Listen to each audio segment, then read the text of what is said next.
Om Namo Bhagavate Vasudevaya. Om Namo Bhagavate Vasudevaya. Om Namo Bhagavate Vasudevaya. Narayanam Namaskritya Naram Chaiva Narottamam Devim Saraswatim Vyasam Tato Jayamudire Nashtaprayeshu Bhadreshu Nityam Bhagavata Sevaya Bhagavati Ruttama Shloke Bhaktir Bhavati Naistiki Om Agnanatimirandasya Gnananjana Shalakaya Chakshurunmilitam Mena Tasmai Shri Gurave Namaha Namo Vishnu Padaya Krishna Preshthaya Bhutale Shrimate Bhakti Vedanta Swaminiti Namine Namaste Saraswate Deve Gauravani Pracharine Nirvishesha Shunyavadi Paschatya Deshatharine Jai Shri Krishna Chaitanya Prabhu Nityananda Shri Advaita Gadadhar Shivasadi Gaura Bhakta Vrinda Hare Krishna Krishna Krishna Hare Hare Hare Rama Rama Rama Hare Hare Jai Jai Shri Chaitanya Jaya Nityananda Jaya Advaita Chandra Jaya Gaura Bhakta Vrinda Jaya Jaya Shri Chaitanya Jaya Nityananda Jaya Advaita Chandra Jaya Gaura Bhakta Vrinda Jaya Jaya Shri Chaitanya Jaya Nityananda Jaya Dvaita Chandra Jaya Gaura Bhakta Vrinda.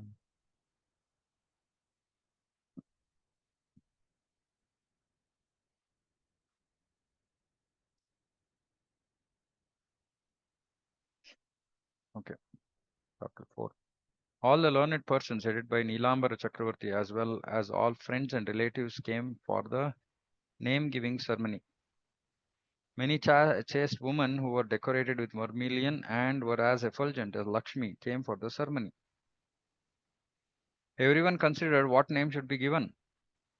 The women suggested one name and the others suggested another name. The lady said, since you have lost many daughters, this last born child should be named Nimai.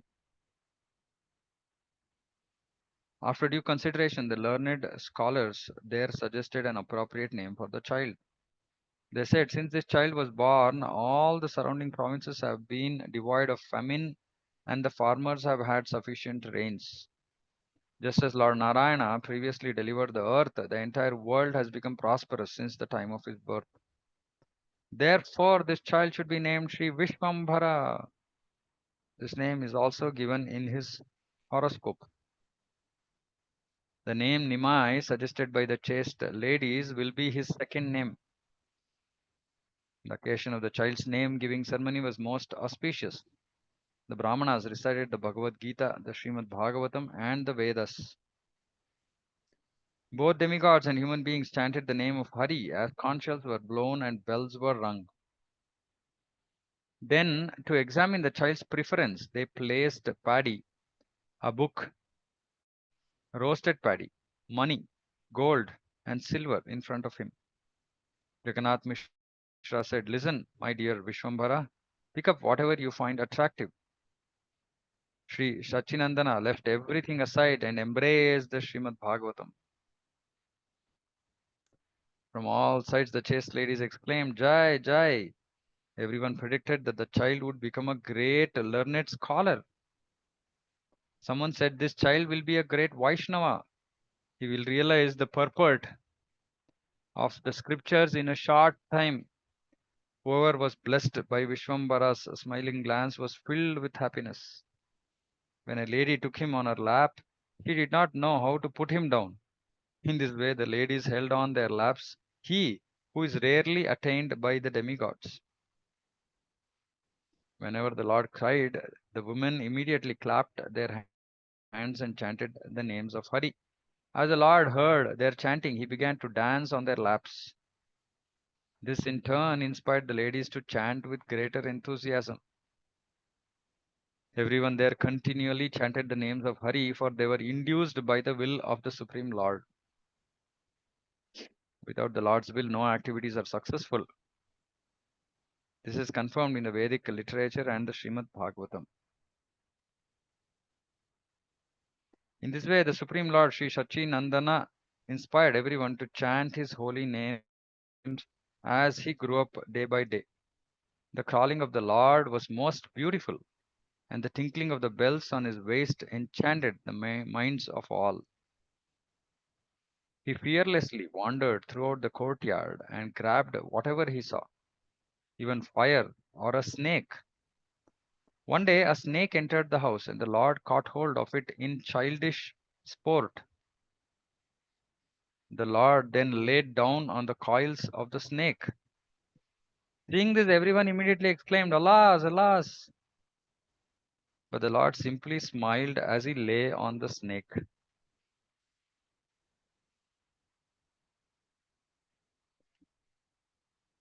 All the people there called out, "Garuda, Garuda!" And the Lord's parents cried out of fear. Hearing everyone cry, Lord Ananta began to depart. But the son of Sachi tried again to grab him. The ladies quickly caught hold of the Lord and took him on their laps, blessing him with the words, "Live a long life." Someone tied a protective charm on him, and someone recited auspicious hymns. Someone else sprinkled Charanamrita on him. Someone said, "The child has received a new life." And someone said, "That was a special snake, and therefore it did not bite him." Lord Gaurachandra glanced upon everyone present and smiled. He tried again and again to go catch the snake, but they repeatedly stopped him. Whoever hears these confidential topics with devotion will never be bitten by the snake of material existence. Mm. So, if we had already been bitten by the snake of material existence, now by hearing this, going forward, be we should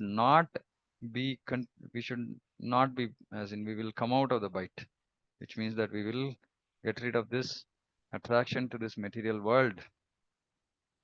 In this way, Sri Sachinandana eventually began walking in the courtyard of the house. The Lord's beautiful form defeated the beauty of millions of cupids. Indeed, even the moon desired to see his face. The Lord's head was decorated with curling locks of hair, and with his lotus eyes, he looked just like Gopala. The Lord's hands reached to his knees. His lips were reddish. His chest was broad, and he was decorated with all other auspicious symptoms. The enchanting golden body of the Lord resembled the color of the rising sun, and his fingers, hands, and lotus feet were all beautifully formed. As the Lord walked around just like a young child, his mother became frightened, thinking that his reddish feet were bleeding. Seeing this, Sachi Mata and Jagannath Mishra became greatly astonished. Although they were poor, they were always joyful.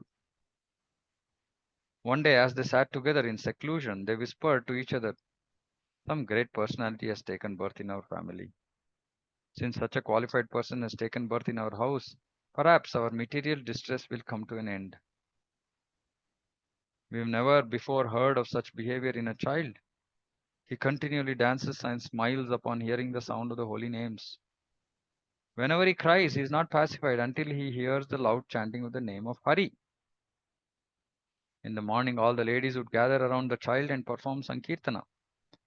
As they clapped their hands and chanted the name of Hari, Gaurasundara would enthusiastically dance. The Lord would become covered with dust as he rolled on the ground, and then he would smile and climb on top onto the lap of his mother. Everyone felt incomparable happiness on seeing the various postures that Gaurachandra exhibited as he danced. In this way, no one could understand how the Lord as a child induced others to chant the holy names. The Lord constantly ran in and out of the house. He was so restless that no one could catch him. Sometimes the Lord would go alone outside the house and ask people for whatever he saw: roasted paddy, bananas, or sandesh. Captivated upon seeing the Lord's enchanting form, even strangers gave him whatever he requested. They would give the Lord bananas and sandesh, and he returned home satisfied. He then distributed those items to the ladies who chanted the holy names. Seeing the child's intelligence, everyone laughed and chanted Hari's names while clapping their hands. The Lord went out of the house at any time of the day, whether morning, noon, afternoon, or night. He regularly went to the houses of his friends living nearby and playfully stole things. He drank someone's milk, he ate someone else's rice, and he broke the pots if he could not find anything to take. If there was a child in the house, the Lord made him cry, and if someone saw him, he ran away. If by chance the Lord was caught, he fell at the person's feet in order to gain release. Please leave me this time, I will not come again. I promise I won't steal again. Seeing the child's intelligence, everyone was astonished. They would not become upset, rather, they loved him. People showed more affection to him than to their own sons, for the Lord stole everyone's heart just by his presence. In this way, the Lord of Vaikuntha performed his pastimes as he constantly wandered about. So many of his childhood pastimes very similar to Krishna's, and we should we should understand saying that the Lord just simply attracts everyone's heart. So we have to hear these pastimes and like journey ourselves to that situation that where we are thinking we are seeing the Lord, we are present there, we are experiencing all these pastimes, and naturally our heart will get affected, will get attracted. And by repeatedly doing this, by repeatedly hearing about Sri Chaitanya Mahaprabhu, about Krishna, the our attraction towards the material will decrease. Mm, because there is no comparison to this happiness that one experiences in the association of the Lord. One day, two thieves saw the Lord and contemplated, whose child is this, wandering alone in the streets? They saw that the Lord was wearing costly ornaments, and they considered how they could steal them. One of the thieves took the Lord in his arms and said, my dear child.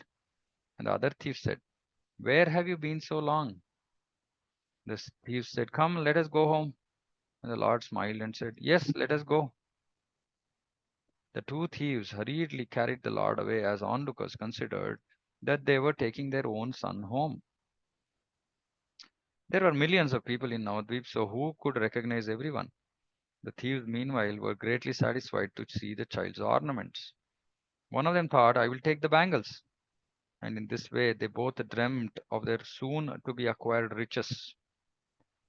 As the two thieves went toward their destination, the Lord smiled while riding on the thieves' shoulders. One of the thieves gave the Lord a piece of sandesh, and the other thief said, we are almost home. In this way, the thieves deceived the Lord. As they took him far away, the Lord's relatives began to search for him. Someone called, come, Vishwambar, come. Someone else loudly called, Nimai. They all became overwhelmed like a fish out of water. Everyone took full shelter of Lord Govinda as the thieves took the Lord toward their house.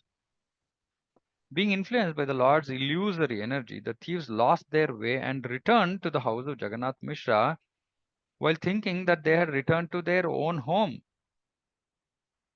When the thieves thought that they had returned to their own house, they prepared to steal the Lord's ornaments. One of them said, please get down, my dear child. We have reached home. The Lord replied, yes, yes, put me down quickly. Meanwhile, Jagannath Mishra and his associates held their heads in lamentation. The thieves, illusioned by Maya, set the child down at that very place while considering it their own house. The Lord immediately went to the lap of his father, and everyone chanted the name of Hari in great joy.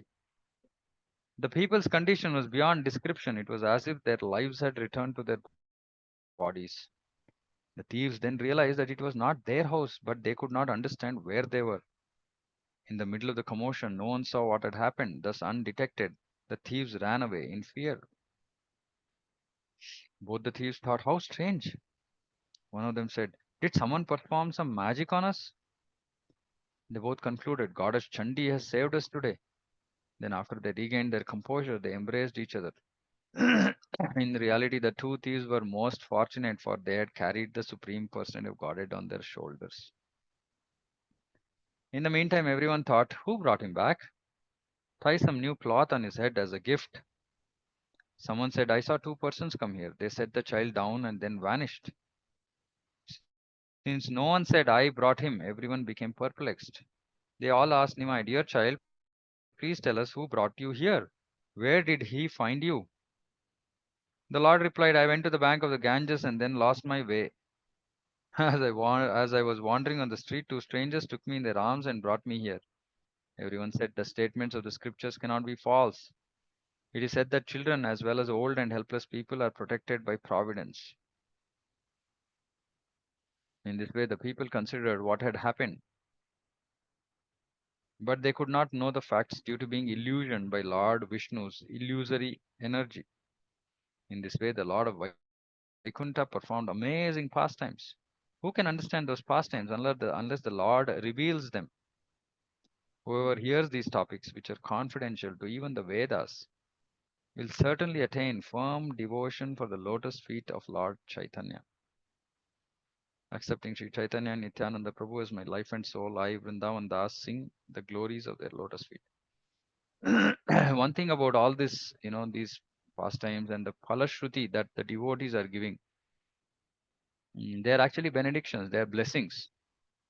Now, if we actually have faith in them, they will have their effect on them. For example, here, when we hear this, that whoever hears these topics, which are confidential to even the Vedas, will certainly attain firm devotion for the lotus feet of Lord Chaitanya.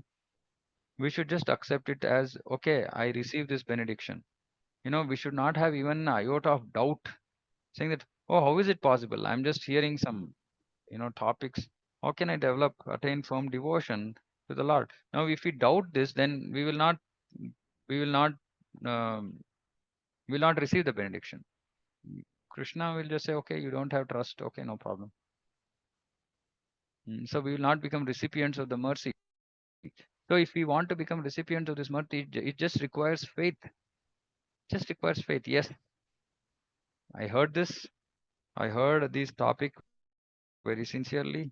And here it is being said that whoever hears these topics will attain firm devotion for the lotus feet of Lord Chaitanya. Yes, so I will attain firm devotion for the lotus feet of Lord Chaitanya. That's it. And let that mercy act upon us. Let us not become hindrance to the mercy that we can get. We become hindrance to that mercy by just not trusting it or thinking, oh, how is it possible? Or I'm not qualified and this and that and all that. All we have to do is just simply say, yes, okay, yeah, okay, I accept this. It's very important. Otherwise, the mercy will not flow. Okay, chapter 5. Eating the mendicant Brahmana's offerings. All glories to the devotees, beloved Lord Vishwambara, whose lotus feet are marked with the flag, thunderbolt, and gourd. He is the Lord of all lords. Gourd means Vajrankusha. Dvaja, no, Vajrankusha is thunderbolt. Pada, okay, Pada, okay. In this way, the Lord secretly manifested various pastimes while residing in the house of Jagannath Mishra. One day, Jagannath Mishra called to Vishwambara, my dear son, please bring my book. Hearing his father's words, Vishwambara ran into the room and the sound of ankle bells was heard as he moved. Jagannath Mishra said, from where is the sound of ankle bells coming? Hmm. The Brahmana couple then began to look around. My son is not wearing ankle bells, so where has the sweet sound of ankle bells come from? They both considered the incident to be most strange, and they were unable to speak. The Lord gave the book to his father and then went outside to play. But when the couple went inside the room, they experienced another wonder. All over the room, they saw extraordinary footprints decorated with signs like the flag, thunderbolt, gourd, and banner. They both became filled with ecstasy on seeing those incomparable footprints. Their hairs stood on end and tears flowed from their eyes. They both offered obeisances to those lotus footprints and said, we are delivered. We will not take another birth.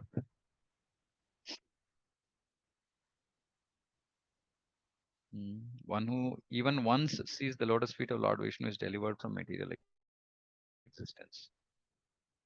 Is stated in the Vishnu Dharmottara. A less intelligent person continuously wanders in the cycle of birth and death as long as he does not see the form of Keshava. Jagannath Mishra said, listen, mother of Vishwarupa, Go and cook some fried rice with ghee for our salagrama.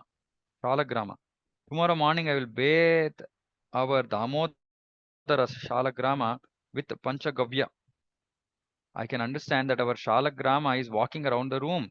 That is why we heard the sound of ankle bells.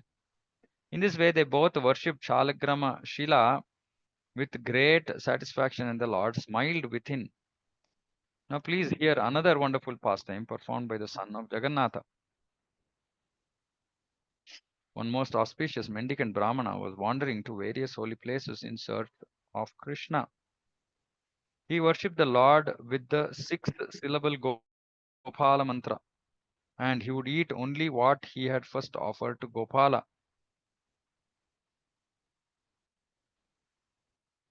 In the course of visiting the various holy places, that fortunate Brahmana arrived by providence at the house of the Lord. The matchless effulgent Brahmana had a deity of Bala Gopala and a Shalagrama Shila hanging from his neck.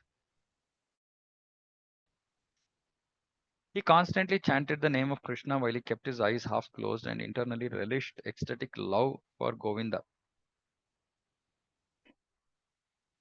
So here, Srila Bhakti Siddhanta Saraswati Thakur is saying, because those who serve the form of Bala Gopal are understood to be situated in the paternal mood.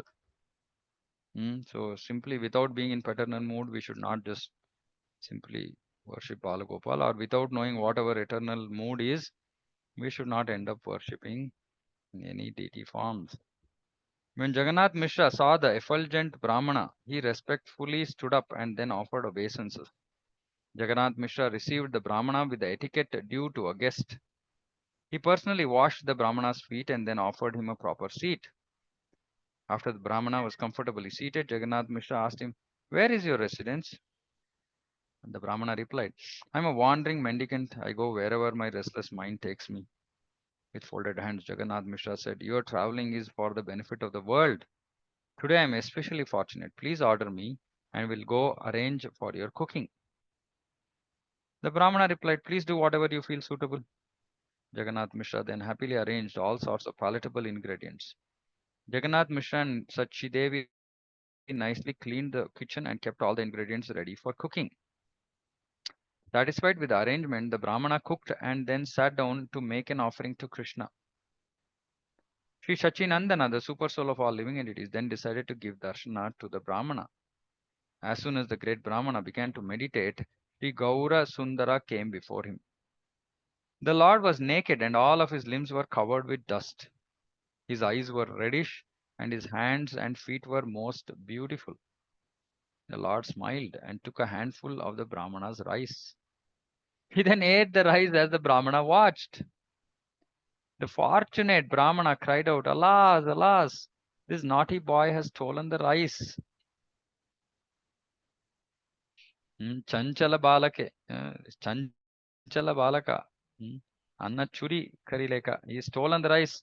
Jagannath Mishra came there and saw Sri Gaura Sundara was smiling as he ate the Brahmana's rice. In anger, Jagannath Mishra rushed to beat the Lord. The Brahmana, however, got up and apprehensively caught hold of Jagannath Mishra's hand. "Mishra, you're supposed to be a cultured Aryan.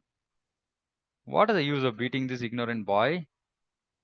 Only one who can distinguish between right and wrong can be beaten. Therefore, I forbid you from beating this child." Jagannath Mishra then sat down in distress, holding his head with his hands. He could not speak or lift his head. The Brahmana said, "My dear Mishra, please don't feel sad. Whatever is meant to happen on a particular day is known only to the Lord." See, we also have to learn to accept this. Whatever is meant to happen on a particular day is known only to the Lord. Please bring whatever fruits and roots are there in your house, and I will eat those today. Uh, Jagannath Mishra said, "If you at all consider me your servant, then please cook again. I will make all arrangements. We have all the ingredients for cooking in the house. Please cook again. Then I will feel satisfied." All the friends and relatives of Jagannath Mishra present there also requested the Brahmana, "Please be merciful on us and cook again." The Brahmana said, "All right." According to your desire, I will certainly cook again. Everyone there was happy to hear the Brahmana's decision, and they immediately cleaned the kitchen. See, before cooking, kitchen has to be cleaned. Even though there was no juta there, it was just cooking was done, but again, it was all cleaned. They quickly assembled all the ingredients, and the Brahmana began to cook. Everyone concluded this child is very restless and may spoil the offering again. Therefore, please take him to another house until the Brahmana finishes cooking and eating. Sachi Devi then took her son in her arms and went to the neighbor's house. All the ladies there said, "Listen, Nimai, you shouldn't have eaten the Brahmana's rice like that." The Lord smiled with his moon-like face and replied, "What is my fault? The Brahmana called me." Everyone then said, "Oh, deceitful Nimai, what will you do now that you have lost your caste?" Who knows that Brahmana? What is his caste? Where is he from? Now that you have eaten his rice, how will you maintain your caste?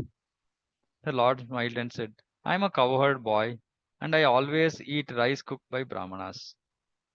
How can a cowherd boy lose his caste by eating a Brahmana's rice?" Saying this, the Lord looked at everyone and smiled. In this way, the Lord revealed his identity while speaking deceptively.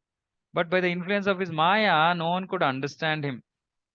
Everyone laughed upon hearing the Lord's explanation. No one wanted to set him down from their embrace. Hmm. As the Lord smiled and sat on various people's laps, whoever held him merged in an ocean of bliss.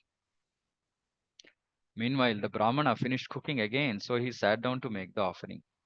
In meditation, the Brahmana called Bala Gopala to eat, and Lord Gaurasundara, the super soul, immediately came to know this. In putting everyone into illusion, the Lord secretly came before the Brahmana with a smile on his face. Unseen by others, the Lord then took a handful of rice and ate it as the Brahmana watched. The Brahmana immediately cried, "Alas, alas!" And the Lord, after eating the rice, fled away. Enraged, Jagannath Mishra got up, took a stick in his hand, and chased after the Lord in anger. The Lord fearfully fled into another room with Jagannath Mishra chasing behind and chastising him in anger. Jagannath Mishra said, you just wait and see what I'll do to you today. Although I am an Aryan, you consider me a fool? Who has such a great thief for a son? Saying this, Jagannath Mishra chased after the Lord in anger. Everyone present tried to restrain Mishra, but he said, "Leave me alone. Today I'll beat him." They then pleaded, "Oh, Mishra, you are by nature magnanimous. What kind of intelligence would you exhibit by beating him? He doesn't understand what is right and what is wrong. Whoever beats such a child is a great fool. He will not learn simply by being beaten. Children are all restless by nature." At that time, the mendicant Brahmana hastily came there. Holding the hands of Jagannath Mishra, he spoke, Listen, Mishra, this child is not at fault. Whatever is meant to happen on a particular day will certainly take place. Today, Krishna has not allotted me any rice. I'm telling you, this is my realization." Feeling distressed, Jagannath Mishra was unable to raise his head. He looked at the ground and simply lamented. At that time, the most powerful and effulgent Vishwarupa came there. There's no comparison to the matchless sweetness of Vishwarupa's bodily limbs. We can't even imagine this. What is the sweetness of Vishwarupa's bodily limbs? A Brahmana thread hung on his shoulder. He is the source of the Brahman effulgence, and though in a different form, he is directly Lord Nityananda. The purport of all scriptures is eternally manifest on the tongue of Vishwarupa. Thus, he is always engaged in preaching devotional service to Lord Krishna. Seeing his extraordinary beauty, the mendicant Brahmana was struck with wonder and stared at him continuously. The Brahmana then said, "Whose son is this?" The people replied, "He is the son of Jagannath Mishra." The Brahmana was satisfied to hear this. He embraced Vishwarupa and remarked, "Glorious are the father and mother of such a son." Vishwarupa offered obeisances to the Brahmana. He then sat down and began speaking words that were like a stream of nectar. "Whoever receives a guest like you has attained great fortune on that auspicious day. Although you are self-satisfied, still you travel about to sanctify the world. It is our great fortune that we have a guest like you, but we are also unfortunate because you are fasting. If you fast while staying in someone's house, it will simply bear inauspicious fruits. I am greatly satisfied by seeing you, but I am very sad to hear about what has happened. The Brahmana said, please do not feel sad. I will eat some fruits and roots. I live in the forest, so where can I get rice? I am accustomed to eat fruits and roots in the forest. I seldom eat rice only when it is easily available. I have become so satisfied by seeing you that I feel as if I've eaten millions of meals. Please go and bring any fruits, roots, or prasada that you have, and I will eat that today. Jagannath Mishra, however, did not speak anything. He just held his head in his hands in distress. Vishwarupa said, I hesitate to speak, but I know that you are an ocean of mercy. It is the nature of saintly persons to be distressed on seeing the sufferings of others. They always try to make others happy. So if it is not too much trouble, please cook for Krishna again. This so nicely mm, nectarian speech. Then my family's distress will be vanquished and we will attain transcendental happiness. Para Ananda. Mm. The Brahmana said, I have already cooked twice, yet Krishna has still not allowed me to eat. I have therefore understood that he has not allotted any rice for me today. If Krishna's sanction is not there, why should we endeavor? One may have unlimited foodstuffs at home, but he can eat only with Krishna's sanction. If Krishna does not allot anything on some day, then even by endless endeavor, one will never achieve a thing. Hmm. It is practically the middle of the night. Is it proper to cook at this time? Therefore, do not make any further arrangements for cooking today. I will simply eat some fruits and roots. Vishwarupa said, there will be no fault if you cook. Everyone will be satisfied. Saying this, Vishwarupa caught hold of the Brahmana's feet, and everyone else also requested him to cook. Enchanted by Vishwarupa, the Brahmana replied, all right, I'll cook. Everyone expressed their satisfaction by chanting the name of Hari. Then they quickly cleaned the kitchen and brought all the ingredients for cooking. Look at this now. Everybody is also, they're also starving. Nobody has eaten. They're all, but there just no mention about them not having eaten. It's still midnight. It's almost midnight. And this is serving, Vaishnava serving qualified personalities, not worrying about our pains and pleasures. Everyone expressed their satisfaction by chanting the name of Hari. They then quickly cleaned the kitchen and brought all the ingredients for cooking. The Brahmana then began to cook and everyone escorted Nimai to another room. Jagannath Mishra sat in front of the door where the child was detained. Everyone said, lock the door from outside so that he cannot get out. Jagannath Mishra said, that's a good idea. The Jagannath Mishra and others sat outside after latching the door. From inside the room, the lady said, don't worry, Nimai is sleeping. You won't do anything now. So inside also they are guarding, outside also they are guarding. As they guarded the child in this way, the Brahmana soon finished cooking. The pious Brahmana prepared a plate for offering and then sat in meditation and offered the food to Krishna. The super soul Sri Sachinandana knew everything. He had already decided to give darshana to the Brahmana. Thus, by the will of the Supreme Lord, Nidra Devi, the goddess of sleep, cast her spell so that everyone fell into deep sleep. Sri Sachinandana then went to the place where the Brahmana was making his offering. On seeing the child, the Brahmana cried out, alas, alas! But no one heard him, for they were all fast asleep. The Lord said, O Brahmana, you are indeed magnanimous. You call me, so what is my fault? You chant my mantra and invite me, so I cannot resist coming to you. You always desire to see me, so here I am. At the time, the Lord exhibited a wonderful eight-armed form to the Brahmana. In four hands, he held a conch shell, disc, club, and lotus flower. In one hand, he held a pot of butter, from which he ate with another hand. Then, with two other hands, he played a flute. He was decorated with the mark of Srivatsa, while the Kaustuba gem and the jeweled necklace hung on his chest. All of his limbs were decorated with jeweled ornaments. His head was decorated with a garland of fresh gunja seeds and a peacock feather. His moon-like face was beautified by his red lips. The Lord smiled as he rolled his eyes.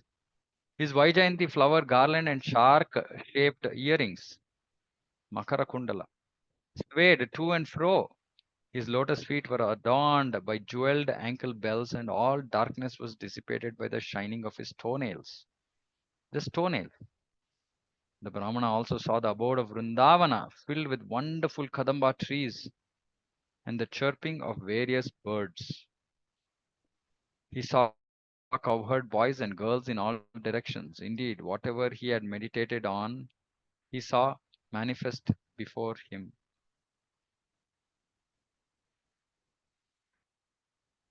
Seeing the extraordinary opulence, the pious Brahmana fell unconscious with ecstasy. Lord Gaurasundara, the ocean of mercy, then placed his lotus hand on the body of the Brahmana. By the touch of the Lord, the Brahmana regained consciousness. Though in ecstasy, he remained inert and unable to speak. The Brahmana repeatedly fell unconscious to the ground and then got up in great jubilation. His body shivered and perspired, and his hair stood on end. The flow of tears from his eyes resembled the Ganges river. The Brahmana then caught hold of the Lord's lotus feet and began to cry loudly. Seeing the Brahmana's humility, Sri Gaura Sundara smiled and addressed him. The Lord said to him, "Please listen, O Brahmana. You've been my servant for many lifetimes. You always desire to see me, therefore I have come before you. In a previous life, I gave you darshana at the house of Nanda Maharaj. Don't you remember that? When I appeared in Gokula, you also joyfully visited the various holy places. By providence, you became a guest one day in the house of Nanda Maharaja. At that time, you offered rice to me in the same way, and after I ate your rice, I showed you this same form. In this way, you have been my servant birth after birth. For other than my servants, no one can see this form. I have thus disclosed to you confidential topics that should not be revealed to anyone under any condition. As long as I remain in this incarnation, you should not tell anyone the secrets that I have told you. Otherwise, I will kill you. I have incarnated to inaugurate the Sankirtana movement, and I will preach this process of chanting throughout the world. I will freely distribute the love and devotion that is desired by Brahma and others to each and every house. If you remain here for some time, you will see many such pastimes, but do not disclose these things to anyone. In this way, after mercifully pacifying the Brahmana, Lord Gaurasundara returned to his room. The Lord then returned to sleep as a child, and by the influence of Yoga Nidra, no one awoke. The Brahmana's entire body was filled with ecstasy after seeing the wonderful manifestation of the Lord. He smeared the rice all over his body and began to cry as he ate. He then danced, sang, laughed, and repeatedly cried out, "Jai Bal Gopal." Everyone woke up by the loud cries of the Brahmana, who then controlled himself and washed his hands. Seeing that the Brahmana had eaten without disturbance, everyone was greatly satisfied. The Brahmana thought, perhaps I should disclose to everyone what has happened so that they may be delivered by coming to know the Supreme Lord. The Lord who is sought after by Brahma and Shiva has advented himself in this Brahmana's house. Let me tell them that this very child is the Supreme Lord so that they may be delivered. But the Brahmana feared breaking the Lord's order and therefore did not disclose the incident to anyone. After recognizing his Lord, the Brahmana secretly remained near the Lord in Navadvipa. He would beg alms here and there and come daily to see the Lord. One who hears these wonderful topics that are confidential to the Vedas certainly attains the lotus feet of Krishna. The topics of Adikanda are like a flow of nectar, for these topics describe Lord Narayana's pastimes as a child. Sri Gaura Sundara is the Lord of Vaikuntha and the crown jewel of the predominating deities of all planetary systems. He is the beloved Lord of Lakshmi and Sita. The two lords who in Treta Yuga appeared as Rama and Lakshmana, who performed various pastimes like killing Ravana, who in Dwapar Yuga appeared as Krishna and Balarama, and performed various pastimes like diminishing the burden of the earth and whom all the Vedas address as Mukunda and Ananta, they have now certainly appeared as Lord Chaitanya and Lord Nityananda. Accepting Sri Chaitanya and Nityananda Prabhu as my life and soul, I, Vrindavan Das, sing the glories of their lotus feet.